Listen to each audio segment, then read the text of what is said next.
We put together these service clinics to really make sure that you get the most out of your electric vehicle and hybrid vehicles. To kind of give you guys like an overall view, our ultimate goal is to develop sort of like a training university for homeowners and for consumers that are in the process of transitioning to clean energy transportation. We understand that making the switch requires quite a bit of research and homework, right? So when you guys were doing the research of, looking for your vehicle, I'm sure you guys noticed that it's quite different than a regular gas vehicle, right? You have to plan for electrical infrastructure. You have to plan for, where you're going to bring the vehicle for service, and where you're going to buy the vehicle from is very important, because it's not just about buying the vehicle; it's also long-term maintenance and ownership, right? So the purpose of these service clinics is to give you guys a better understanding over the next couple of years as you own these vehicles of what kind of things come up during ownership of an electric or hybrid vehicle. Some of the things you guys may experience may be totally new to you, but our intention here is to really make sure that the information that you're getting really prepares you for the future, so you guys can be not only able to take advantage of the vehicle to the maximum efficiency, but more importantly, if you need charging solutions at home, if you need solar solutions at home, or anything like that, we can help provide those resources for you as well here, okay? Kind of like an overview of today's kind of like agenda. We're gonna do just a quick introduction of the actual company. As far as like the forum questions, as I briefly already talked about, very open-ended.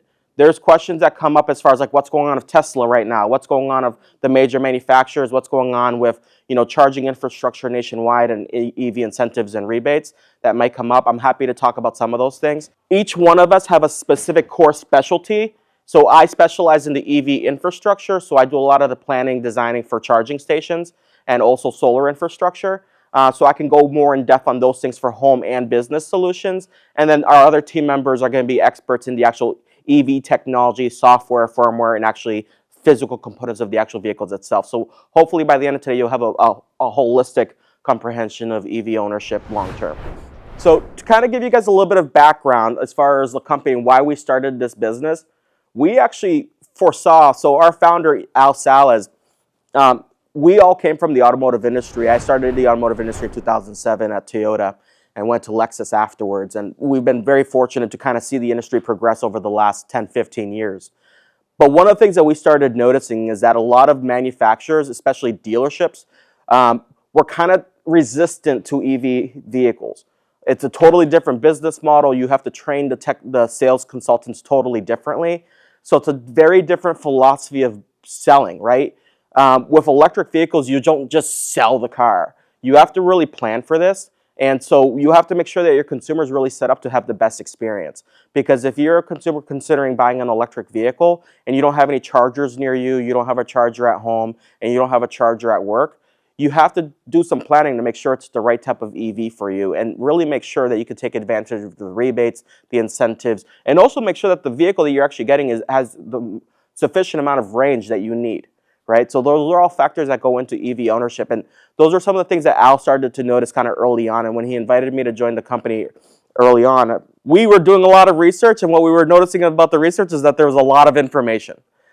We didn't know who were the most reliable chargers. We didn't know where to do all the charging infrastructure. We didn't know where to find all the rebates and all the incentives. And not only that, it was also very confusing to know whether or not there was pre-existing issues on these vehicles as well. So what we did is we developed sort of like a questionnaire for ourselves of like, what are the most common things that people need to know before buying a vehicle? We answered those questions, and then we quickly realized that no one was really providing that information for consumers in a very simple and systematic way. And that's where the ethos of EcoAuto came in, is that we realized that there was really a big need for consumers to really learn before they buy the vehicle, to really make sure that they comprehend what it is that they're getting into. That's why our business model here, we don't have salespeople, we have EV specialists. No one here works on commission, so our whole business model is focused around consumer education, making sure you have all the information that you need to make informed decisions rather than rely on high-pressure sales tactics. What we've learned is that our customers, when they come to us, they tend to be loyal to us, so thank you, right? And the other thing is that our customers that actually do the research actually have the best experience and actually end up saving the most amount of money long term. What we're starting to see in the industry is that the Department of Energy, the Department of Environmental Resources, and also our new administration, right? There's a lot of confusion as far as like what's going to happen with EV infrastructure, what's going to happen with energy. With these new tariffs going on, it's pretty crazy because you could have energy costs really skyrocketing, you know? So what happens when those things start to occur? And so that's why we wanted to make sure that Eco Auto was not just a store that sold cars, but we also wanted to provide the infrastructure that consumers needed, that in the event that they are close to us, they could take advantage of our charging infrastructure. But not just that, we wanted to develop Eco Auto as a business model that actually other businesses can model and duplicate as a one-stop shop, but not only that, but as a sustainability hub. In the next 6 months, we're actually gonna be expanding our new business model. We're making a major expansion, and our goal is to develop something like this. So our long-term goal is actually to drive this business model totally on clean energy. So we wanna have solar on the entire building, solar on the solar canopies in the parking lots over there. And the idea behind it is that we have massive battery systems here just sitting here, right? We have electric cars. So what we want to do is use our electric vehicles as battery storage in a sense so that we could capture that energy and use that to feed back into the building long term so that we can basically drive the building on clean energy. In addition to that, real reason why we want to do this is because we want to serve it as a model that consumers can adopt at home as well. So when you're actually buying an electric vehicle or a hybrid plug-in vehicle, you'll be able to actually get solar for your home and battery storage at home. And by 2030, 2035, manufacturers and governments around the world have made an initiative to kind of make the whole nation transition towards electric and sustainable transportation. Other manufacturers have taken a little bit of a different approach. So like you might see Toyota and some of the other manufacturers that are looking at like hydrogen technologies. So one thing to make clear is that Eco Auto is not about electric. It's about sustainable transportation, whatever that may be at the time. So as technologies continue to evolve and we start to get new types of vehicles here that are sustainable, we will offer sustainable transportation here. Right now, it just so happens to be that the most proven technology happens to be electric vehicles and hybrid plug-in vehicles. So that's what we have here. But as other technologies do evolve and start to come into the marketplace, we will offer that to our clients on there. So that's just something to know because there's a lot of people that are like, oh no, Tesla, you know, and they have kind of like a negative connotation towards the vehicle or maybe the manufacturer or maybe some of the other makes and models. We try not to get caught up so much in the politics, but rather in the technology and the services that we offer to our customers. As far as the market for electric vehicles, right now it's really early stages. We're still about 15 years into this technology. And where we foresee it going is that in the next 5 to 10 years, you're going to be seeing new EV technologies that are going to give you ranges of 500 miles, 600 miles on a single charge. That'll cost significantly less. New lithium-ion batteries, new graphene batteries, new solid-state batteries, new sodium batteries. So there's a lot of new innovations coming out in these new technologies that are going to really enhance the overall driving experience. One of the things that's really slowed down the adoption has really been, you know, we know the obvious ones, which is EV infrastructure. But the biggest fears that people have is range anxiety, not knowing what to do if you don't have enough range, where you're going to charge, and how quickly can you charge. And what you're going to start to see with these new vehicles, with these new technologies, that you'll be able to charge these vehicles in as little as 10 minutes. And the new charging stations out there will have the capability of doing that. And part of our commitment is that when we do build this new infrastructure, we will have level 3 chargers here that will have that capability to be able to charge a vehicle in like 10, 15 minutes if your vehicle can handle that. Transitioning to an electric or hybrid vehicle, when you made that switch for the first time, what was the first thing that you noticed was the biggest change for you? When people actually do their research and actually start owning these vehicles, that's one of the things that they start to realize is it's actually very convenient. It's very intuitive, right? The vehicle, as you're driving the vehicle and you have the navigation set, it'll actually preemptively tell you, hey, there's the charging stations near you. So if you don't have enough charge near you, right, you can plan that. Other things too is that you have a lot more features as far as like resources for apps. So you can download the PlugShare app and I'll essentially give you all the charging stations near you as well. So that enhances your ability to have a better experience with these electric vehicles. We understand that a lot of people are transitioning from regular gas vehicles to electric vehicles also for their businesses. So we've had a lot of people actually purchasing electric vehicles because of rideshare, Uber, Lyft. So there are rebates. So in case you have friends or family that have considered making a switch, there's now new incentives available of up to $6,500 for if you're going to be using it for those kind of rideshare services. So there's a lot of really great incentives. And you can write off a lot of these things as well too, as general maintenance and ownership. We do understand also that driving behaviors change based on your specific needs. So if you're a working professional who's on the road all the time, your needs are going to be quite different than someone that's going to be a family with children, right? So family of children is typically going to need a little bit more space. Oftentimes, they're going to need a vehicle that has a little bit more versatility and longer range as well, because you do a lot of commuting, locally as well as long range when you're traveling.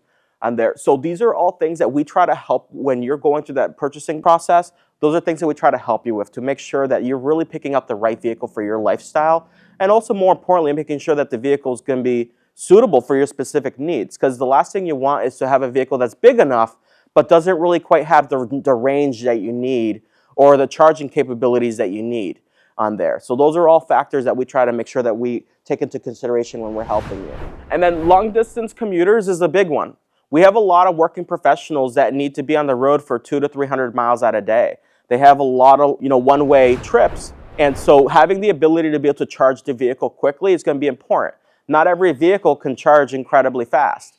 So making sure that you have the right type of electric vehicle or hybrid vehicle that gives you that sufficient range that you need is going to be a big component here. One of the biggest hurdles, and this is one of the things that we're committed to helping resolve, is that in residential areas, especially in like Leominster, Fitchburg, Gardner, Lowell, Lawrence, there's not a lot of EV charging available. There's starting to be some more public charging available, but early on in the days, 5-10 years ago, there wasn't a lot of charging. And even now, those are the areas that oftentimes kind of get overseen. If you go towards the center of Boston, you're going to see a lot more charging stations, right? Even here in Tewksbury, right down the street here, we have level 3 chargers available right up the street here. But in some communities, they just don't have any charging at all. I'll give you an example, Clinton, right? Clinton is a small town, kind of like in the middle of other towns in other cities, no charging infrastructure near you. The closest charger to you is going to be about 10-15 miles away, and they're Tesla chargers. They're not even traditional DC chargers, so not every vehicle is compatible to it. So making sure that you kind of know the area that you're in and kind of planning around it is going to be very important. So you guys have chosen to make the decision of at-home chargers, to enhance that experience on there. But this is a major factor that we at EcoAuto are committed to addressing, which is why we've partnered with companies like Attel for the EV charging solution, so that we can work with those communities and actually bring chargers to those communities so that we can help address that infrastructure lack. Something that comes up a lot as far as electric vehicles is when you are in the process of buying a vehicle, you don't really know in reality whether or not there's pre-existing issues with those batteries. And that's a big fear for consumers. And so one of the biggest challenges that we were having early on when we were kind of planning the business model was, how do we handle the objection of, where is this vehicle coming from? Are there known battery issues? And when you read the Carfax, it'll tell you if it's been in an accident. It'll tell you some general history as far as like general maintenance and stuff. But there really wasn't a standard way for us to really know how much battery life was left on it. So that's why at EcoAuto, one of the things that we were committed to doing is providing more transparency to our consumers. So we actually invented the first battery for life warranty in partnership with one of the nation's largest insurance companies. The reason why we did this is because we wanted to make sure that when customers are buying vehicles from us, they actually knew and understood what it is that they were getting. So we wanted to make sure that they really understood what they were getting. And so with electric vehicles, oftentimes when you're buying it at a store, you have no idea if there's pre-existing issues with those batteries. So what we did here is we partnered with a company here that custom built a battery diagnostic technology that allows us to plug it into the vehicle's battery management system, and it'll actually read the performance. So with this battery for life warranty, what this allowed us to do is that we're able to do the diagnostic, determine what the actual battery health is remaining on the vehicle on there, and then from there we can confidently sell that vehicle knowing that there's no pre-existing issues with that battery system. In addition to that, we extended to our customers the option to add a battery for life warranty, which gives you unlimited miles, unlimited years. So as long as you own that vehicle, that warranty will be fully covered with you. So it's married to you. And what's really unique about it is that if, God forbid, you're in like Florida and you all of a sudden start having battery issues, this warranty will cover up to $10,000 in repairs or replacement to make sure that you can bring it to the nearest qualified shop to actually have it repaired or replaced for you. And so this helped address that fear that people had about what happens if the battery system fails. It's going to be super expensive to replace. What we have found is that the average Tesla battery costs on average between $6,500 to about $8,500 to perform a service on it and repair it. Most of the time when there's an issue with one of the battery systems, it's actually one of the modules in the battery. But when you actually open up a battery pack on the actual bottom of the vehicles, they're basically like AA batteries, and there's thousands of them. The average Tesla has about 19,000 AA batteries basically. So there's a lot. That's why it's so heavy. right? So when those fail, they are built in basically little segments to prevent a surge damaging all the batteries. So they're intelligent, they're smart, right? So in the event that one of the batteries were to fail, it's oftentimes just a module that needs to be replaced. And once you replace that module, it's almost like reinstating the health of the actual battery. But what we have found by offering that battery for life warranty is that by us doing that vehicle diagnostic, we were actually able to show you that report, and it's able to show you, hey, your battery, on a 4-year-old Tesla has a 92% battery remaining. And so that gives you more confidence knowing that you're buying a vehicle that's in really good shape and that you still have a long life on these vehicles. The other thing to take into consideration of these battery systems too is that they're designed to last over 15 years. So, and over 10,000 cycles. So they're designed to last for a very, very, very long time, and they're supposed to be very, very reliable. So the number of issues that you actually see on them is actually quite rare. Most oftentimes when you see major issues on these battery systems, they're related to like outside environmental factors. So it can be, you accidentally going through a major flood and it got water into it. Sometimes there can be issues related to, the vehicle, overheating for some random reason, which is super rare. And then other issues are just software and firmware issues where they have to do like a battery management system update, and there can be a little tweaks that you have to just bring it into a service center to just have them look at it. Total cost of ownership and purchase incentives. There's a lot of rebates and incentives currently available. We don't know how long they're going to be available for with the current administration. So a lot of people are kind of rushing in to try to take advantage of those before they go away.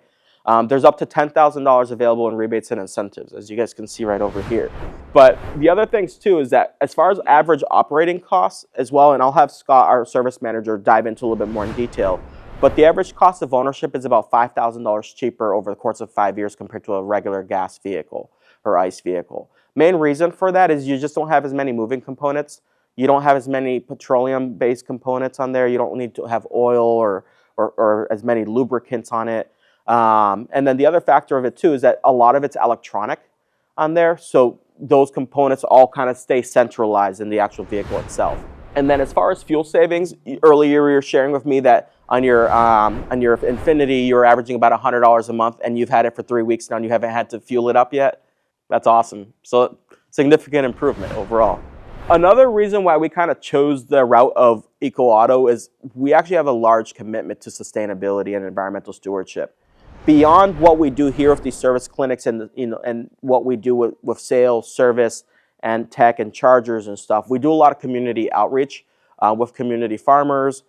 We work with a lot of the municipalities locally as well too, doing sustainability fairs and just educating people about the benefits of clean transportation. As you guys know, with electric and hybrid vehicles, they have very, very minimal climate impact. Other than their initial manufacturing of the vehicle, the long term actually is actually dramatically better for the environment.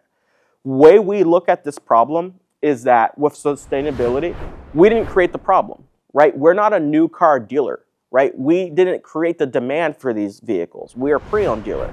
So our business model was actually focused on how do we, now that the vehicles are on the road, we have all these electric vehicles and hybrid vehicles on the road, what are we going to do with them long term to make sure that they last as long as possible so they don't just go straight to landfills? So part of our commitment is that if we have vehicles coming in here, we want to service them in a way that's not only good for the environment, but also that we could prolong the life of it. And if we can't no longer prolong the life of it, how do we recycle it in a sustainable manner? So we're actually in the process of partnering with companies that will actually allow us to take those battery systems that have failed, that are no longer applicable for commercial applications. To give you an example, if you have one of the battery modules fail, we can no longer use it for the automotive industry. But it doesn't mean that that battery system's bad and that it doesn't have any other secondary life. There are companies out there that will actually recycle those batteries and use them for other applications. So they can use them for flashlights, they can use them for portable batteries. Some of them are actually being used for power walls at homes, right? For your home energy storage for solar on there. So what our main commitment here at EcoAuto is trying to find sustainable ways that we can recycle and prolong the life of all these materials so they have minimal impact. So one battery system can actually have a shelf life of over 50 years when it's fully recycled. So to give you kind of like a breakdown of that, you have the life cycle of the vehicle, which would be about roughly 15 to 20 years if it's really well maintained. After it leaves that application, it can be used for other applications like the battery storage or flashlights and things like that. And then after that life cycle, they could actually mine those raw minerals down to about 98% of those raw minerals, so that they can get the nickel, the zinc, the cobalt, the gold, and all the raw minerals out of it, so that there's very, very, very little waste going back into the actual environment on there. So we're not just about talking about carbon emissions. It's a whole life cycle here that we're trying to address on here. And this is a viable business model, and that's why EcoWater, we've actually developed the business to be a national franchise. So I'm actually really excited to announce that we've actually just expanded to Washington State, making us a coast-to-coast national franchise. So our goal is to fill in that gap in between. And the idea is, if we have business models like these kind of setting up across the nation, it'll serve as a viable business model, not just nationally, but internationally. So other businesses that are selling cars can do it sustainably using clean energy technologies to power the building, and then empowering the community to make sure that they make informed decisions about these technologies. So we're brand new. We opened about 2.5 years ago, so we're still an early stage startup, but we've grown significantly. That is our first national franchise partner, but we are looking at opening up about 4 to 5 other locations in the next year. So we have some pretty aggressive growth plans on here. We've proven that this model works. And our customers have been very happy. We've also been able to help. We've done about 1.8 million in more EV rebates and incentives, roughly between 1.5 to 1.8 million, which we're #1 in the Northeast for the most amount of rebates and incentives out of any other dealership. Right? It wasn't easy making it easy. Yeah, it was a lot to figure out. There was, you had to understand, the regulations. You had to understand the application process. We had to work closely with state and federal officials to really understand the filing process. But doing that homework, doing that due diligence, and it took us a little bit of time. We had to take some practice. But now we've developed it into like a science where we can predictably and accurately help people find these rebates and incentives. So now we're on a mission to reach out to as many people as possible to help them find those incentives. Because right now, if you go and buy a vehicle at another dealership who's not informed on these rebates and incentives, you're missing out on potentially $10,000 in incentives because they don't know how to apply and navigate that, which as a consumer, that's a lot of money. That's a big difference. So that's one of the things that we really recognized early on, is that we were willing to put in that extra work early stages to make it easier long term. And it wasn't common for it to be in used cars, right? Like most of the time when you do see those incentives is, oh, here's our lease program, here's our special financing, and it's all new. And I think that's one of the things that we've really taken a lot of effort in, with the help of Chris and Al and, our media team. We've taken a lot of time to really get that press out to make sure that people are aware of these rebates and incentives. Setting realistic expectations, I think, is part of that experience, right? Is that we understand that everyone's using the vehicle slightly different than the other person. So there are factors that you have to take into consideration. One of those is environmental. In that process, so it's a little bit of planning process, right? It's like now that you kind of know what it's like to go through a winter, you're kind of planning ahead for it, right? Another factor too that a lot of people don't realize also is that when they do planning on these vehicles, they do all the metrics and they're like, oh, you're gonna get 330 miles of range. Those are in pretty perfect environments, right? And unfortunately, we don't live in that perfect environment all the time, right? Although we live in New England, which is perfect, right? But a big challenge is the reality is that like the moment you go over 60 miles an hour, that affects your range. You have more drag on the vehicle, right? So what's the speed limit? 65, 70. Right? So that's going to affect your range. You're not going to get the full 330. Other factors are what you were just talking about, using heating, using the heated seats, using the heated steering column, the heater in the vehicle, right? Those all draw from that energy storage, right? And now in the summertime, it kind of reverses a little bit, right? Because now you're running the air conditioning, right? Or if you're not using the air conditioning, but you're using the windows, you get more air drag in the vehicle. All factors that go into longevity and range, right? So when you are planning on doing a long drive and you know that you're going to be doing over 100 miles, just plan it in advance so you can plan accordingly to have the best experience. And also more importantly, plan and see where your charging stations are going to be at your next stop as well, to make sure that you're going somewhere that you can actually take a break, that you're going to have adequate charging, and that you're going to have really a good experience while traveling. Other things to take into consideration with hot weather is that these vehicles have a lot more technology in them, especially with the Teslas, where you have the mobile app and you could actually preset temperature conditions in the actual vehicles. Many of the new vehicles are starting to offer that on there. Not all electric vehicles offer that, but having that convenience allows you to basically preset the temperature. So if you've been at the beach all day and you know it's going to be hot inside the car, you can go on your app and actually lower the temperature inside the app so that when you get in there, it's at ambient temperature. It's a lot more comfortable. So as far as charging time and accessibility goes, there's a huge factor that goes into these things. So with EV ownership, this is probably one of the first things you'll probably want to learn is what chargers you're going to need and where and when, right? So you're going to have your home chargers that are going to be at the very beginning here, and each one of you should have a copy of this brochure here as well in front of you guys, so if you want to look at it a little bit closer. So the home charger is going to typically, on average, be between 30 amps to 50 amps, is about the average, about 32 amps to 50 amps. A 32 amp charger is going to roughly take between 10 to like 8 to 10 hours off charging on average, whereas a 40 amp is going to be roughly around 6 to 8, and then a 50 amp charger is going to be roughly right around like 4 to 7 hours on average. And that's going to be great for home charging, right? Also, if you go to like municipal parking lots and you go to like the new garages, you'll start to see that they have chargers in there too. Now, those are going to be a little bit different because they don't have as much power available. So most of the time, those chargers are going to be 3 to around 10 kilowatts. So they're not going to be super fast, but they're designed for convenience. So those chargers will typically be between, on average, if you want to get a full charge, it's going to be on average about 8 to 10 hours of full charging on there. But it's designed so that while you're at a sporting event or you're at work, that you'll be able to take advantage of that charging on there. Now, the chargers that are going to be changing things in the future are going to be these middle chargers here, this white one, DC V2X. It's the direct current vehicle to everything, okay? So the X means everything. So this is the newest technology of chargers, and what this means is that these chargers are now going to give you the ability to take power from your electric vehicle and make your car a portable battery. So you could actually use it for emergency purposes. So for instance, the new technology in the vehicles are now going to start allowing you to take your charger and actually take that excess energy to power emergency supplies to the home.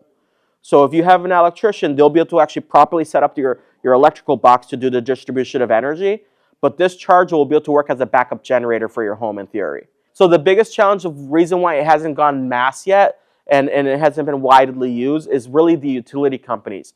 They need to figure out how they're going to be able to handle all the excess energy coming back into the grid on there. So right now they're working on resolving those technical issues because it's a lot of power that these vehicles have the power to put back into the home.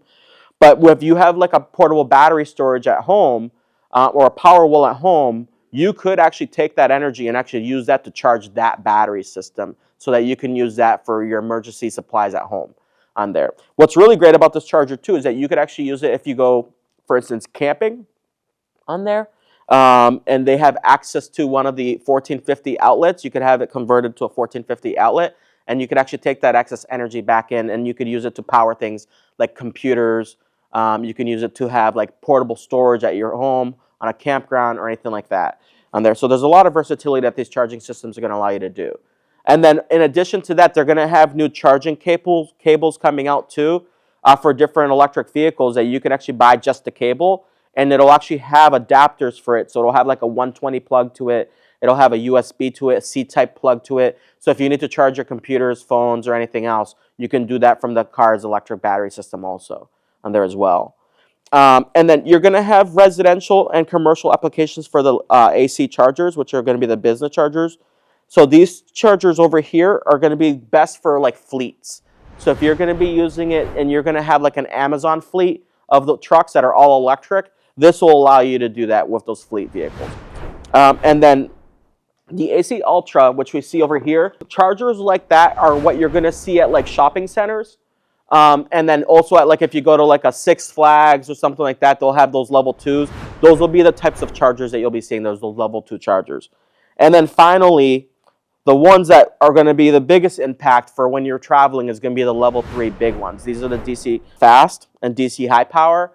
So those are the chargers that will have the capability of being able to charge anywhere between 10 to 15 minutes if your vehicle is compatible with it. Now, just because a charger says that it can charge a vehicle in 10 minutes, it doesn't mean that your car can. So every car has a battery management system built into it that once you plug in that charger, the charger will automatically communicate with the car's battery system so it can regulate the power outage going out so that it can safely charge the vehicle as quickly and safely as possible. We've talked a little bit about performance, where you've noticed that with an electric vehicle versus a gas vehicle, it's instantaneous acceleration, right? We've talked about convenience and how nice it is to be able to charge from home. And then, of course, one of the things we haven't talked about yet, but they're significantly quieter, right? As well. They just don't have, the exhaust on it. You don't have an exhaust manifold that's leaking and you could hear it everywhere. So as far as the vehicle overall, it's going to be a much quieter driving experience. And then we talked a little bit about, the climate impact of it and the reduced emissions. Right now, greenhouse gases that are coming from the transportation sector is one of the biggest contributing factors to greenhouse emissions, especially in larger cities. So it's a major problem when you go to like major cities like, or even states like California, where they're highly congested, or even in the middle of downtown Boston. Pollution's a really big concern. So that's why the initiatives with the Department of Energy and Environmental Resource, that's why they're trying to get as many electric vehicles out of those communities, and they're trying to build 10-minute charging hubs. Have you guys heard of the 10-minute smart cities? So the idea behind the 10-minute smart cities is that in major cities, they want to have charging hubs within 10 minutes of every person. And the idea behind it is that if you have more people in the city that have access to public charging on there, they're going to get rid of their gas vehicles and bring in electric vehicles, which will clean the air and the environment in those larger cities. That's sort of the idea. The initiative is to get there by 2035. Okay, so we have about realistically like 10 years to achieve that mission. It's a bit ambitious. There's still a lot of work that we have to do. And the thing we have to take into consideration here in New England is that we're one of the first rural states to really scale, right? And so because of that, we have a lot of buildings that were built in the late 1800s, early 1900s that still have a lot of outdated infrastructure. And so that's one of the things that right now with the engineering companies and electrical contractors is that when they're doing their surveys, they're looking at what's going on with these existing buildings and what kind of things we have to upgrade to make sure that these buildings are ready and able to handle the infrastructure that we need to support all this. That's actually one of the biggest areas of where the funding went, was all major highways nationwide were supposed to have charging stations put in like rest areas. So that was one of the barriers to traveling nationwide, and there's still a lot of states that haven't quite widely adopted it yet. Florida's gotten better, actually, believe it or not. They still need a lot of work, but they've actually adopted quite a lot lately. You're going to see the largest growth of that in the next 3 to 5 years. And it's going to be just out of necessity, not necessarily because of the rebates and incentives, right? Because the rebates and incentives are kind of dwindling away. What's going to happen is that businesses are going to realize that they're going to lose a lot of business if they don't have charging. So an example of that is hotels. So hotels in very, very busy areas that don't have charging. If you have a hotel that offers charging and another hotel that doesn't offer charging, guess where all those people are going to go that drive electric and hybrid vehicles, right? And hybrid plug-in vehicles. They're going to go where they can charge conveniently overnight, right? So that's a big factor. And that's one of the things that we've been noticing over the last year is, what are hotels buying for chargers? They're not doing level 3 charging because they don't really need level 3 charging. If you're planning on being there overnight, then you're going to charge overnight most of the time. So they'll usually do like a level 2 charging infrastructure. But definitely major highway intersections nationwide is a big focus area. Shell and some of these mobile and these companies are now buying up charging companies. Oh yeah, they're buying up. So it's an energy game, right? So the game is who can accumulate the most amount of energy long term to basically be a big player in this industry. And even though it's changing and evolving very quickly, one thing for certain that we know 100% is that electric is here to stay. It's going to evolve, it's going to change, but it's here to stay. And one big adoption for that is actually this year they put into legislation the NAC system, which is the North American Charging Standard. One of the biggest problems is that you had chargers everywhere, but then you would get to it and then you'd realize it wasn't compatible with your vehicle unless you had a special adapter, right? So now the new charging standard is going to allow you, if you have like, the Kona, for instance, which uses a J1772 plug, you can now get this adapter that allows you to plug right into it, and now you have the next compatibility. And as long as your vehicle had the software and firmware update done on the vehicle, that's going to allow you to make sure that you're compatible with those Tesla chargers. on there. So that's really like a software update on the vehicle. The reason why this is a big thing is because the manufacturers for a very long time were all competing with proprietary technology of, oh, I use this charging technology. You know, you had the CHAdeMO, you had the J1772, you have the NACS. So it's very confusing for consumers to know, where do I charge, what kind of charger do I need, and it really slowed down the adoption of this. And it was a big, for many people, it's actually why they didn't go electric, right? Which is counterintuitive. If you're trying to get the whole nation to go electric, you got to make it as easy as possible. So now this year they've standardized it so that now they're starting to open up the network so that everyone can get access to this new charging standard. So how do you know if your car is upgraded software-wise? So the easiest way is to contact your local dealership, your OEM dealership or manufacturer's dealership, and call their service department and ask them if it's compatible. Some of our technicians can also answer those questions for you here as well too, on there as well. And we could also do an online search to make sure that your VIN number it has already had that technology made available for it. But towards this year and next year, they'll be opening that up to most vehicles. We talked about the rebates and incentives where you can get up to $10,000 in rebates and incentives. We talked about lower maintenance costs. And we've also briefly talked about the fuel savings on these vehicles too. They're significantly cheaper. Now, a big factor of the fuel savings, though, is you need to take into consideration is that if your intention is to charge at level 3 chargers all the time, that's not going to be the cheapest. It's just not. Here's why. First of all, to maintain those level 3 chargers are incredibly expensive. The average charger, level 3 charger, is going to cost anywhere between $75,000 to $300,000 for a level 3 charger. So they're not cheap. So because of that, the businesses have to manage and operate those and keep them up to date to make sure that they're operational. So there's a premium to using fast charging. So where you would normally be able to charge at home for, maybe 15 to 20 cents a kilowatt, charging in a public charger, you're going to be paying 45 to sometimes 80 cents a kilowatt. And if you're in a very, very, very remote area, I've seen charges as high as almost $1 a kilowatt, right? Which can get quite expensive. You could be spending between $50 to $60 to charge a vehicle. Although that's rare, in rare circumstances where there's very, very limited charging, that may be the case on there. So those are factors that you want to take into consideration, that when you're planning your routes, your PlugShare app, if you download the PlugShare app on there, you'll actually be able to see how much they're charging per kilowatt, and you could actually make your determination of where you want to charge based on the fees that they have on the actual app on there. So that way you guys can save more money. New things here is, who is totally new to electric? You were new to electric, right? And you guys were relatively new to electric.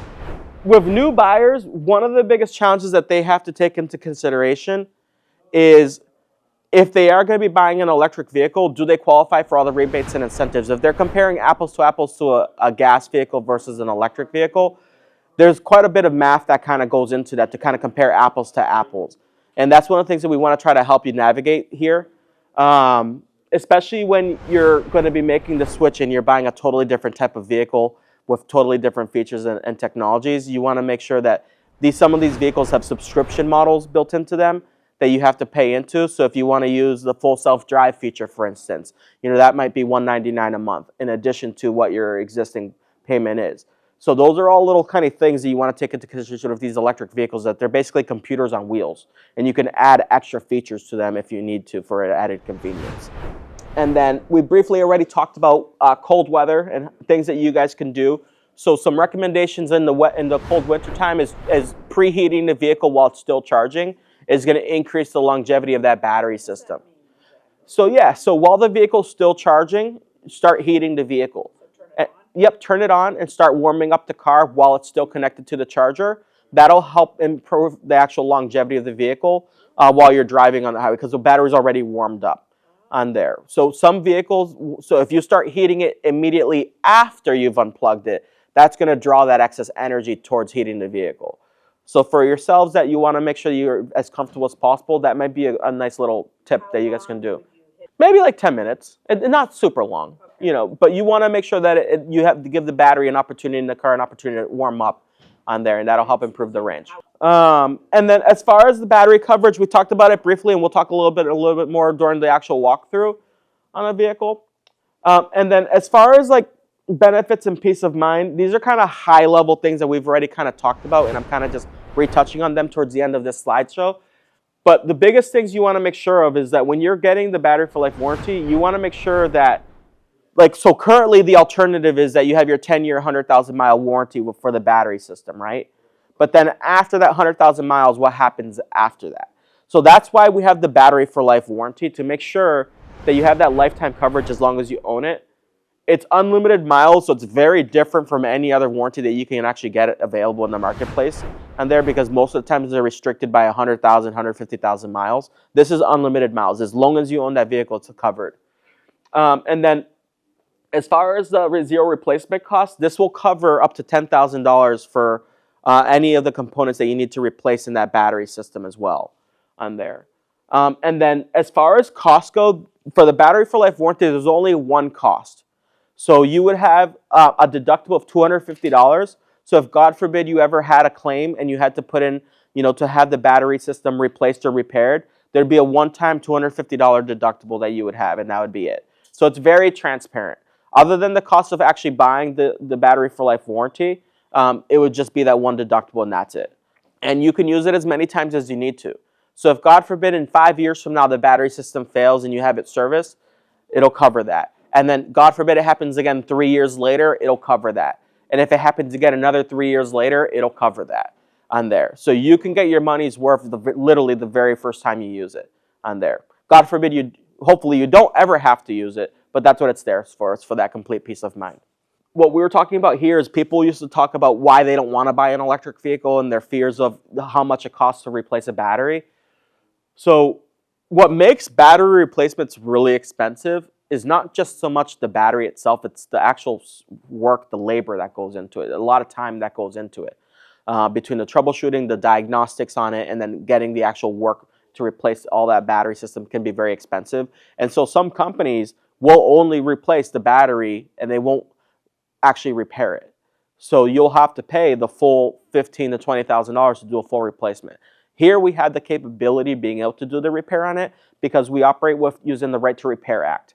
So in Massachusetts, there's a special law that because we're a non-franchise dealer, we're able to take advantage of that law that gives us access to OEM manufacturer components the same way as Tesla, Rivian, Ford, Kona's, right? All those major makes and manufacturers, we have access to all those OEM components so that we can actually service the vehicle the same way as the manufacturer would using that law. And that's important for you because traditionally speaking, our cost of servicing here is significantly less expensive than a traditional dealership is, which means that you could take advantage of those additional savings on there. And so instead of spending, $15,000 to $20,000 to service those systems, we can do it significantly less here with these warranties, especially with the battery for life warranty on there. And then as far as the battery degradation, the battery for life warranty is great too because when we do that battery diagnostic, if that battery falls below that 60% and it's just not holding a charge, you're just noticing that every time you go and plug it in, it discharges very quickly or it's just not holding a charge or it's just shutting off unexpectedly and it's just quitting unexpectedly, we can identify that very early on and be like, hey, we're not going to sell that car here. It has way too many issues and we don't want our clients to inherit those problems, right?